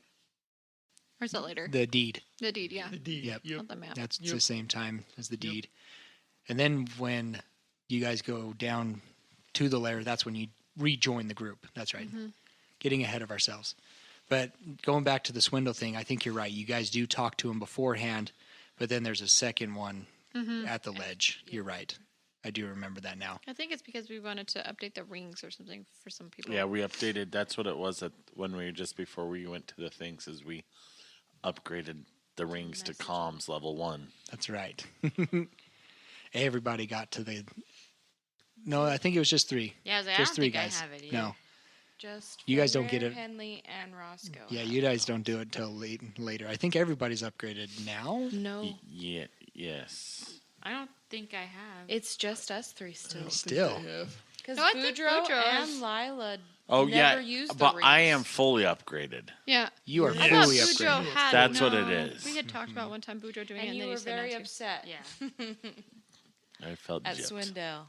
Yeah, we're That's getting ahead of right. ourselves again, though. Right. Right, because that's when you fully do it on top of the ledge. Yep. But let's get back to Emery, and then we'll get talking about that part. Yes. So we find Emery, and we find that Emery is a werebear. She's in a cave that we kind of hunker down in. Yep. And then my character ends up chasing her, don't we? Everybody started. I think Right, you but I think initially, you noticed her first. Yeah, wanna I'm say. trying to remember. I don't know. I just think remember. Roscoe starts chasing her down. Yeah, because I get shot in but the you're back. You're close behind. Yeah. Yeah. Yeah, I'm leading the way, and then I get shot in the back, Mm-hmm. and then she pulls flaming arrows out of my back, Because Fenrir puts heat metal right on her arrows. and I think a Fenrir natural 20. rolled a nat 20 right on that, and He that's did. why he managed to get 2 of the darts he He did. did. Which is the reason that there's always that running joke with Hurla trying to kill somebody. Yep. Yeah. And it all So began. then you finally catch up to Emery. She gets attacked by spiders. You guys kind of save her, get to know her. But I think so. Right. This is one of those few times that Roscoe really questions himself. Well, not Yeah. just really Roscoe. Frustrated. I don't think it's just by Roscoe. Like, Roscoe really questions himself, but it also gets Fenrir to question his, like, motivation behind it, too, doesn't it? Mm-hmm. Well, Yeah. I mean, because Because they were both really big on, like, no, just get rid of her. because at that point in time we didn't know that they were capable of controlling it, Yeah. and so Right. Fenrir and I basically jumped to conclusion based off of previous experience that there's no coming back from that. We're just gotta put her out of her misery, Yeah. and it didn't go over real well. Yeah. You end up saving her. Henley and Lila end up saving her, telling the guys, just, no, don't do it. Mm-hmm. And this is where the whole playing a trick on Boudreaux. That's where Longnose comes in. Longnose came Partially. in. Like, the Long second Nose one. came in, Yeah. yeah, Long Nose came in a long time ago, but Yeah, but this is, like, it's where it's introduced again. Correct. Yeah. Also, I The blue remember Henley trying to befriend Herla, and Herla not being very returning the. She's Yep. like, yeah, we're archers, you know, this and that, and Herla's like, go away. Meh. Yep. Yeah, so Henley was able to. You guys get to the ledge. You see the bandits. Henley goes down, gets some information, and here's a familiar name inside. Ricky. Slicky Ricky and Oscar. That Oscar is inside as well. This is when Roscoe. I think this is where you get the map. I believe when you convince him to get a map for you. Yeah, I think so.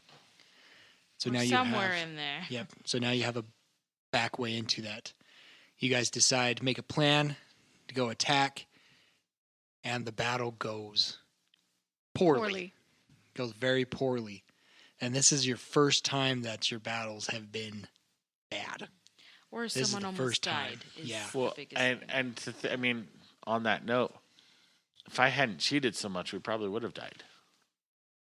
Cheated. Well, because He remember, this was misunderstood. Oh, his that's feet. right. Yeah, this that's was right. when I was really When we misunderstood the.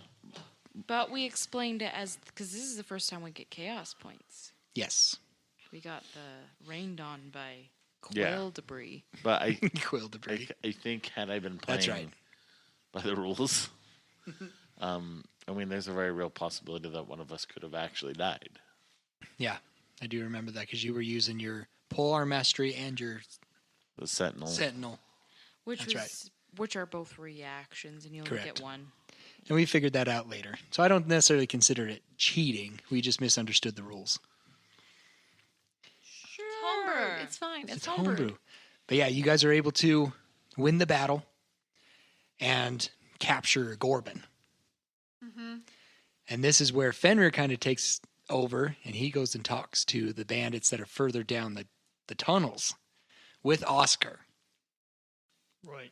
As a Yep. bard, and you entertain He them goes by down. I entertain juggling It's rocks. beautiful. I loved that, David, when you did that. Like, okay, well, entertain us then. It was beautiful. Very old school, beautiful. Especially when everybody's like, oh, we know where this is going. Mhm. But yeah, like you were able to entertain them well enough to get to talk to Natlin. Right. And you were able to convince her to kind of come on your side, which I really liked that conversation. That was a very good conversation with that. But she decided to come up and do the investigation on Gorbin. Which was almost derailed by my character Yeah. inadvertently because my character's a sassy pants. Yep. She wanted to do it by herself, huh? Natlin's like, I'm going to go talk to him by myself. Mm-hmm. Roscoe comes in clutch again, convincing her to, nah, let me join. Let me come in. There you were able to find out some information about Cloth Des and who he's working for, Iron Will. That name gets thrown around, which Henley recognizes. And we get that conversation a little more relationship building between Boudreaux and Lila a little bit. A little talkative. Was that with the cheese? That's with the cheese. Oh, yeah, that's weird. Feelings. Feelings again. Feelings. It's pretty cheesy. And Henley and Wasn't Roscoe's cheesy, it was dramatic. relationship Not gets cheesy, like- stronger too There's cheese. because of the Iron Will Stronger. discussion that Roscoe says you can't keeping secrets. Yeah. Oh yeah. And you just explained the hidden hand, right? Yep, and That Iron Will's one of them. the reason why she's been keeping secrets. Yep. When you get down there, you save the rest of the miners down there that Natlin was trying to get to. What happens to Corbin? You guys tie him up and lock him away. Well, Fenrir beats him up It doesn't remember. and doesn't remember. I do remember that because he triggered him. He's just like, you guys aren't going to win. You guys are going to win. And Fenrir goes, bah, bah, bah, bah, bah, bah, bah, bah. Beats him up, which I thought was a chaotic thing for Fenrir to do. In character, it was very interesting to have him beat that person up. Mm-hmm. Somebody who normally stays in the back and does things, but never invoked violence on a lot of things. Well, you guys save the miners, and then you go through. We you pick find up a Thorin. spare. What was that? I said we pick up a spare. Pick up another friend, Thorin. Thorin, and you go off on your little adventures through the caverns. I like Thorin. I wish we could keep him. I did not like Thorin. We also had a really special moment with Lila Garatha about those 2 dwarves that died. That's true. Yeah. Yep. With, With Iris. Iris, yeah. And Because their weapons were there. Yeah. Mm-hmm. You're good. maybe it's later, but Boudreaux confesses his love. Which I haven't been telling you the episodes, so yeah, now we're into 54 and 61. This is kind of where we're getting into. We just had the bandits attack, or you guys attacked the bandits, and now we're going into the mines, right? You're going deeper with the help and guidance of the map. And you guys, GPS. yep, this is where Leggy comes in. You guys were able to convince him not to eat Thorin. Yeah. Good job, Boudreaux. Yeah. Some quick thinking and talking with the animals. They're able to help you get to the next ledge. I kiss Layla. You do kiss Lila. You kiss her on the cheek. No, kiss Garatha. Or Garatha. But I thought it was Lila. But Lila was there. Exactly. But it was Garatha. Garatha was present, but Lila was there. Yeah. That means the same thing, but sure. Yep. And then you run into the Myconids. I You love have the it. Myconids. The Mike and Ikes. The Myconids. Which they convinced you to go take care of the troll. And that was another really close battle for you guys Not only that, but Henley chews out Roscoe again. for going after the... Roscoe Yeah. stands his ground. Yep, and he does. Yep. You guys take out the troll, help the Myconids. And Fenrir's speech before the Leading troll. Leading up to the troll. Oh, that's right. This is the one you used the AI, right? No, we didn't know until afterwards. He didn't confess until afterwards. But we defeat the troll. You guys get some rewards. Henley finds her quiver. The Quiver of Alana. Quiver of Alana. Which it was your great grandma's or grandma's? It was a great, like a direct descendant of however long ago, because Henley has a lot of elven blood in her Yeah. line. That it's a family heirloom for Yes. sure. Mhm. We get to, you see carvings on the wall of an ancient race there as well. You guys run into a goblin drow conversation with Dreekt and The only reason- Nashali. There's, Yes. yeah. Get some more information about that. Get the information of they're trying to make some kind of union, With some Lordak, kind of like what I was trying to say earlier. exactly Lordak. Dreekt is working for Lordak, which he says eventually he's going to break free. We're working on it, but the Drow want them to take out a sect that kind of left, a Drow sect that went south. And the Drow are using the Ankeg to dig new tunnels down south. You kind of learn more about that. Go Don't back we and listen. Find out really quick, like not long after this episode, that Lordak had already escaped by the time. You hear that from Lilana Yeah, later on. That's Yep. what I was saying later Correct. on in these. Correct. So you hear that conversation, then you get to Cloth Des. And that battle was intense. I think that battle took 3 episodes itself. No. In which I spent half the time not there. Yep, he got banished real quick. And it lasted That was a very real long threat. time. He was a big threat. Jumping back, can we talk about the fact that, again, the stupidity and why Thorin fell down and had to be captured or saved from Leggy? Because There was this whole conversation between Hurla and how to build a rope bridge. Oh my, yeah. well, and then we had the toss. Yeah, the tossing. and then we that had the was toss for the- before Leggy. Toss me! You guys toss me. No, but that's how he ended up down there, wasn't it? Because he's like, oh, I'll just go. No, that You was throw a me. different area. He was climbing the wall that Hurla had Oh, already that's did. right, and he fell. But he did fall during that one too. Henley caught him. Yeah. Henley caught him, and I think we used Featherfall or something to slow him down Yeah. as well. Yeah. That's right, because he fell down twice. How many of us got thrown? I got thrown. Thorin got thrown. Boudreaux. Boudreaux did not. I don't But think Boudreaux Lila did. did. Lila did. Oh, I And thought then- I might have.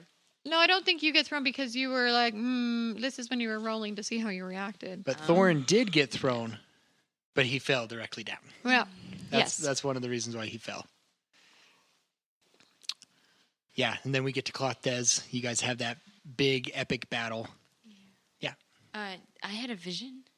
You did. Thank you The for bringing that up. Nothic. The Nothic came and haunted you. Yeah, before Clothes. Yes, this was before Clothes because during your travels, he was like trying to get you, shows you that vision of like, hey, I have the knowledge on how to split Lila and Garatha. And rust monsters. And you ran into some rust monsters as well. That was a fun little battle. That was before you guys found the goblins and drow. And then, and with the drow, though, the reason that we find out about the drow is because there's those rust monsters, and Garatha's, or they're like, get out of the way, and Thorin's comes in clutch. And he's like, I'm going to get these guys. Well, my character stuck behind Fenrir and storms off like a temper tantrum, She did. basically. You wandered off, but were able to find that, came back to the group and like, Yeah. shh, be quiet. Let's go figure this out. Yeah, and that's the only reason that we find out. And then after that, we just move on and we see what's going on up there for the battle. Mhm. And that was a lot harder than I think any of us thought it was going to be. Yeah. It was, Some of us rolled really poorly. Some of us just stayed really high most of the time. I passed out. And for the some of first us just time. couldn't roll. Yeah. And one of us died you almost did? right off the bat. yeah, got knocked out, then got up back up it again, and then fell back down. And So I think he got fell knocked twice, out for Fenrir. the first time. Yep. Yeah, I did. You went down for the first time. I think Lila Garatha went down for the first time. Second too. time. Second time. Because you She went down to during the first bandit. Yep. battle. That's right, the first big bandit battle. Mm-hmm. And Henley came in clutch with healing and Misty stepping. Yep, and Roscoe came back and turned the tide. I think, and this is, as we talk about 73 episodes of Roscoe's backstory. This is, I think, where the things really start turning for Roscoe as a character. As he disappears and he comes back and he sees half of his family, his friends, just laying on the ground and Dead. he's pissed. And he goes and he starts beating up this guy, and then he realizes that this guy isn't even this guy, And so he just is going to town, and he's mad, and he's like, this isn't right. This isn't fair on any front that we're even here having to do this right now. Well, and I think then that he gets poisoned. he gets poisoned. I think also this is kind of where I feel like Roscoe moves from one of those constantly supporting characters to not necessarily that he wasn't a main character before, but like a upfront, present. I am here and I'm ready to take control. Like you really see the big difference between when Roscoe is there versus when Roscoe isn't there. Yes. I agree with that. Yeah, and then you defeat quote-unquote Clothes, who isn't Clothes. Find out he's some kind of, don't know what kind of creature he is But we've seen that kind of creature before. before. I'd seen it, right? Correct. And Henley. Right, Henley at was the- in that at that battle. I've battle. seen it too. And then while we're recovering, Ricardo shows up, but Rochelle also gets taken away by the sorcerer. And Yes, there's only Rochelle one gets- person who really sees what they look like, right? Or is it a couple of? I Because think it's a couple. couple of them. Couple of them see. I don't remember. I'd have to go back and listen to it. I think Of Henley who. was one. I think Henley was one. I'd seen it because he was directly and you were behind. seen, and Roscoe seen it, But yes. he wasn't, the sorcerer wasn't my main focus. Right. Correct. But out of, so Rochelle gets taken by the sorcerer, right? Mm-hmm. And then how many people NPCs did we end up losing during that fight? Natlin was there, and she her passed. two, Two of her guys passed. Marlowe passed. Bellerin we weren't sure about until after. Correct. And Same thing with Mendrick. Mendrick. our orc guy got knocked out again. Okay. Right. But not as much so because of bark skin. That was so Correct. awesome. This is also where we played NPCs. Yes. Yes. I enjoyed Yes. that. I handed you guys NPCs, your group's NPCs, to play them. Did that to make me feel better because I couldn't do anything. Here, Roscoe, do something. My NPC got taken with Roscoe. Hurla did, because Hurla usually does quite a bit of damage. On both sides, yes.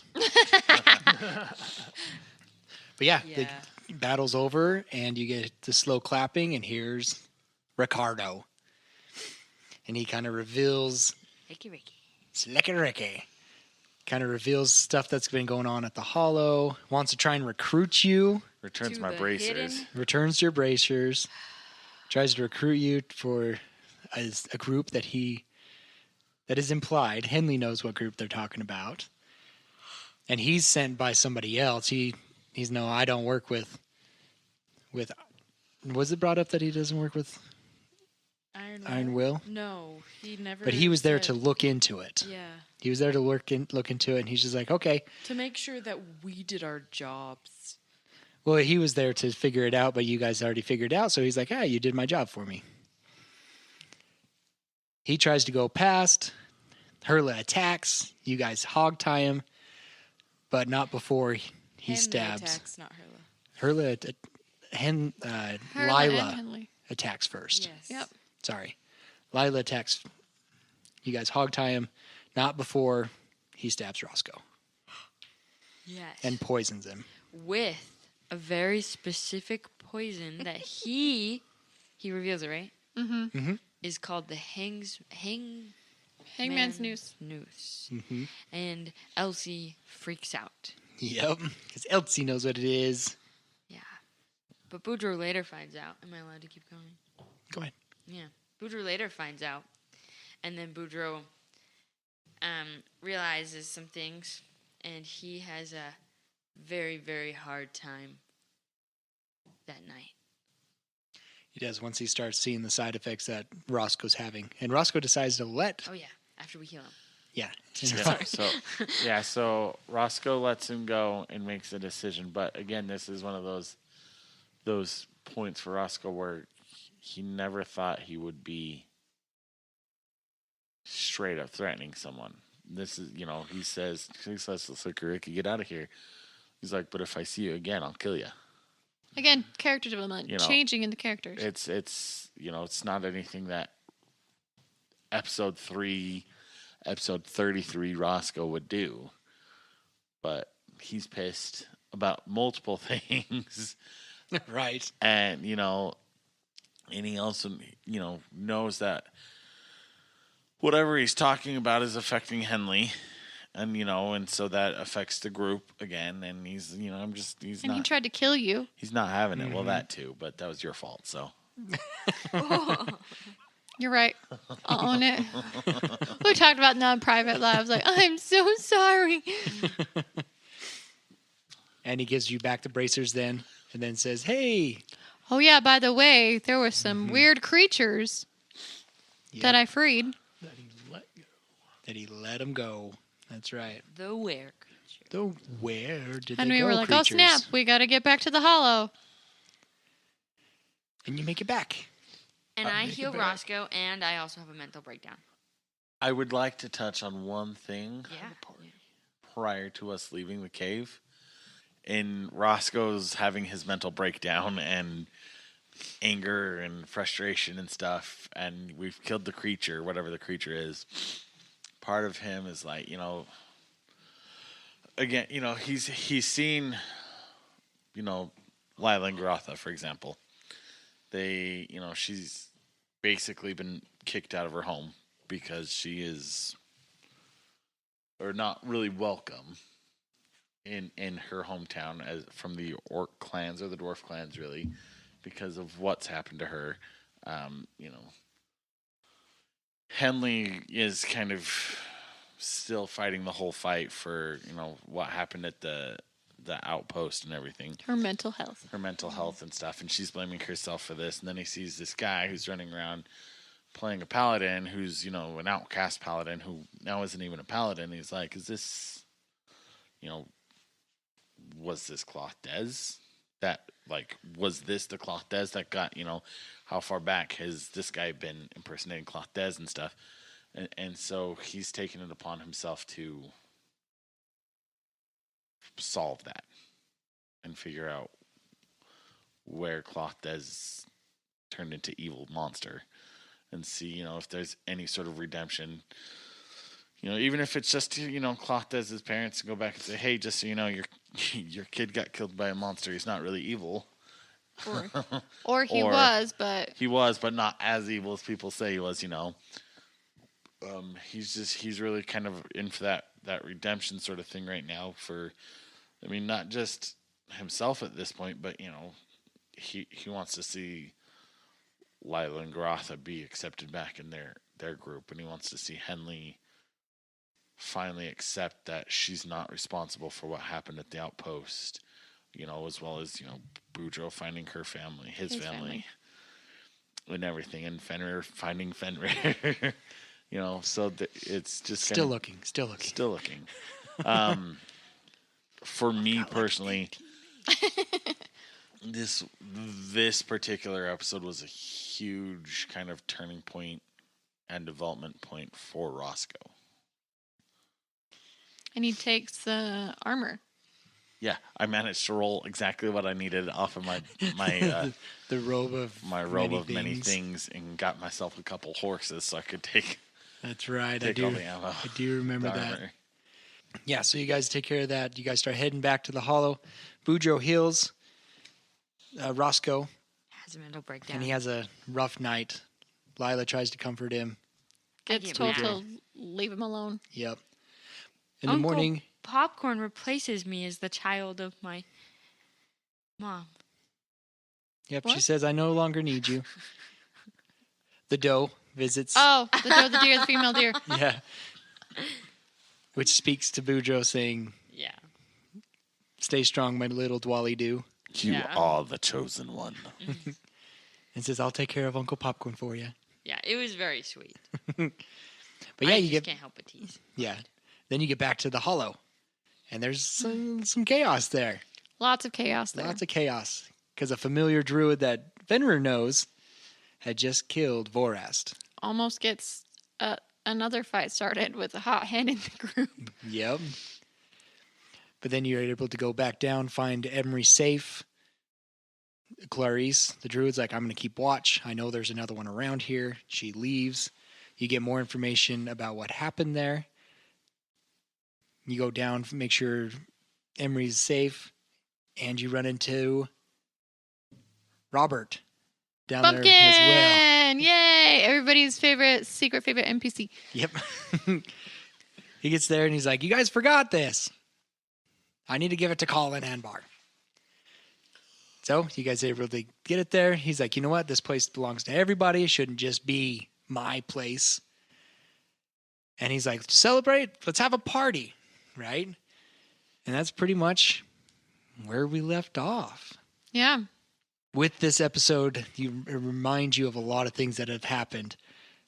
The quest to save the Hollow took 76 episodes. And still isn't really done. And Like it's yeah. done, but it's not 3 done. years for us. No, 2. 3. 3 years for us. 3 years for us, 3 years for you guys. So I hope you really enjoyed it. Of course you enjoyed it. You're still listening. But Thank you. Thank you. thank you. And when you listen to this episode, be sure to post in our Discord what your favorite episode or favorite moment was. Or what we forgot to talk about. Or what we Because there was a forgot. lot that we forgot to talk about. I mean, we were just remembering as we went. If you have any questions about who those characters are that we talked about, you're like, who was that? Post that there too. We can help you figure that out. Yeah, point you to the episodes to remember. But we are getting close to start releasing again, so this was the recap to start our new season 2. And I am so excited for season 2. Things are going to start escalating pretty quick. Oh boy, don't you know it? There's been a lot of things that I've been holding back, trying to make sure we've accomplished a few things before adding new things on top. Because one thing we forgot to mention is that you guys got a note from Lilana saying Lordak had escaped. If there's NPCs you didn't remember, ask us. We'll talk about it on Discord. Check out our Discord if you haven't joined it yet. There's lots of fun discussions on there every now and then. I love there's some people that do a play-by-play as they listen to the new episode. That's my it's so favorite. much fun. Love We that. love hearing it. Quoting us. I love it when people quote me. Yeah, because they do quote you more often than anybody else. Yeah. I only pop in about once a month, but I'm there for a full day when I do. Yeah. Elsie's the most quotable, but Evan has the best lines. It's true. That's very true. But yeah, hopefully you guys enjoyed this and this gets your brains flowing of what happened because it ties into what's going to happen. All these little threads that I was able to weave in, and as players we are able to weave in, things are going to start escalating quickly, and I'm so excited for the next chapter. And we're not going to catch most of them, so if you catch any that we didn't catch in episode, let us know. Yeah, that's the fun part. It's like, oh yeah, I remember that. Okay, I think we'll wrap it up there. Thank you guys for listening. Tune in soon for the next episode 77. But before we do that, to my right I'm DM Dave, by the way. To my right. Fenrir. Roscoe. Lila Grotha. Boudreaux. And Henley. And join us next time as we continue to unroll the scroll to tell the tale. Bye!